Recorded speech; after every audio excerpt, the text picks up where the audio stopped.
শিৰোনাম দীপাৱলী। এন্ধাৰবোৰ বাকচত ভৰাই পোহৰবোৰ উলিয়াই দিয়া, এৰীয়া কাপোৰখনো পেৰা খুলি উলিয়াই আনা। যাৰ আহিলে বৰ কষ্টৰে মাৰ দি বৈছিল বৌতীয়ে। ৰবা, ভুটীয়া মাৰ্কেটৰ পৰা ভাল চাই উমান চল এখন আনি দিয়া।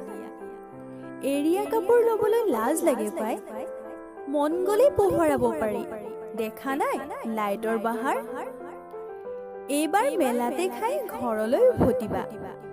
গেছ এক চিলিণ্ডাৰ পাতত, আখলৰ আঙঠা নাই, বম নুফুটাও, চিলচিলি বাতিকে দুডাল আনিবা। পাৰিলে ৰকেট এটাকে আনিবা। উঠি মংগল গ্ৰহলৈ যাম।